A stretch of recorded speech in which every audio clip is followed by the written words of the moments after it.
Assalamualaikum warahmatullahi taala wabarakatuh. Baik, kita lanjutkan pembahasannya ke bab 7, yakni membahas mengenai wawasan Nusantara dalam konteks Negara Kesatuan Republik Indonesia.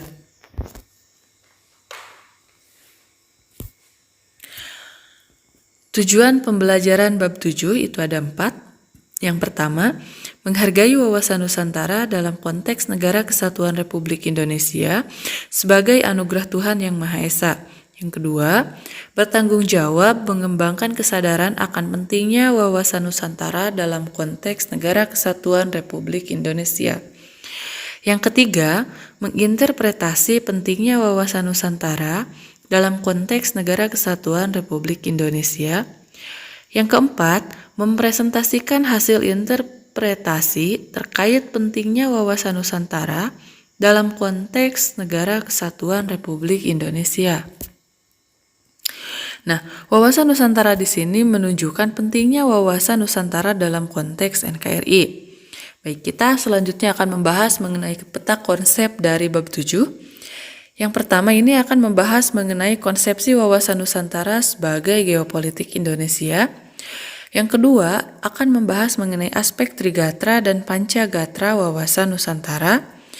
Dan yang ketiga akan membahas mengenai peran warga negara dalam mendukung implementasi wawasan Nusantara. Baik, kita mulai pembahasan yang pertama, yakni konsepsi wawasan Nusantara sebagai geopolitik Indonesia. Pengertian wawasan Nusantara.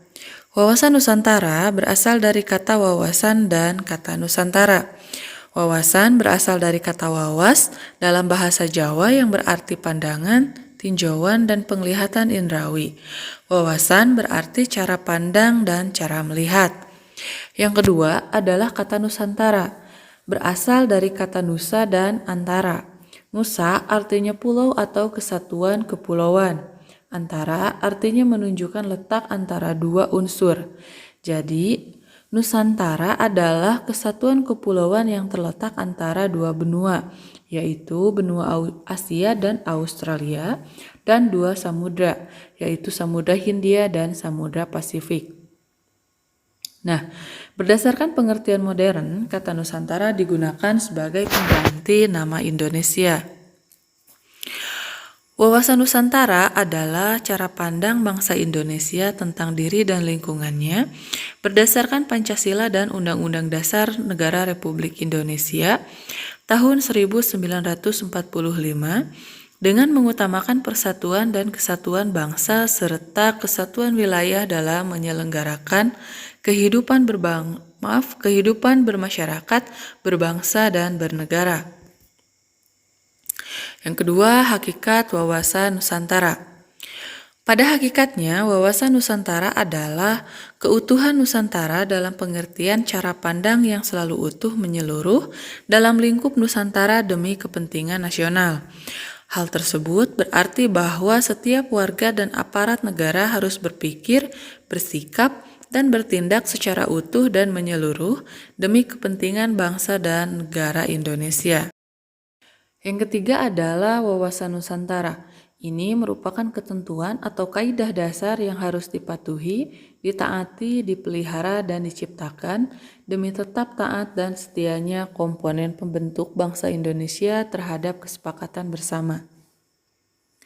Adapun asas wawasan Nusantara tersebut adalah sebagai berikut. Yang kesatu adalah kepentingan yang sama. Nah, ketika menegakkan dan merebut kemerdekaan, kepentingan bersama bangsa Indonesia adalah menghadapi penjajah secara fisik dari bangsa lain. Sekarang bangsa Indonesia harus menghadapi penjajahan yang berbeda, misalnya dengan cara adu domba dan memecah belah bangsa dengan menggunakan dalih hak asasi manusia, demokrasi, dan lingkungan hidup. Padahal tujuan kepentingannya sama, yaitu tercapainya kesejahteraan dan rasa aman yang lebih baik daripada sebelumnya. Yang kedua adalah tujuan yang sama. Yang ketiga adalah keadilan. Nah, kesesuaian pembagian hasil dengan adil, jeripayah, dan kegiatan baik perorangan, golongan, kelompok, maupun daerah. Yang ketiga adalah, yang keempat adalah kejujuran. Nah, keberanian berpikir, berkata, dan bertindak sesuai realitas serta ketentuan yang benar, biarpun realita atau ketentuan itu pahit dan kurang enak didengarnya. Demi kebenaran dan kemajuan bangsa dan negara, hal itu harus dilakukan. Kemudian yang kelima adalah solidaritas. Nah, diperlukan kerjasama, mau memberi dan berkorban bagi yang lain tanpa meninggalkan ciri dan karakter budaya masing-masing. Yang keenam adalah kerjasama. Adanya koordinasi, saling pengertian, dan didasarkan atas kesetaraan sehingga kerja kelompok baik kelompok kecil maupun besar dapat mencapai sinergi yang lebih baik.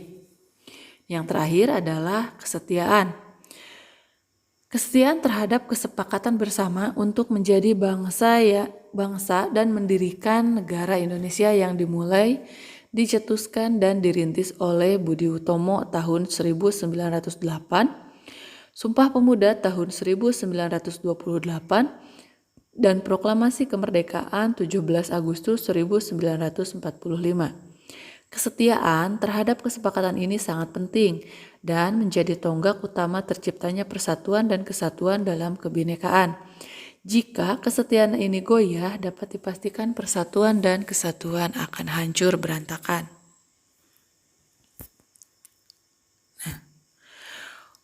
Wawasan Nusantara.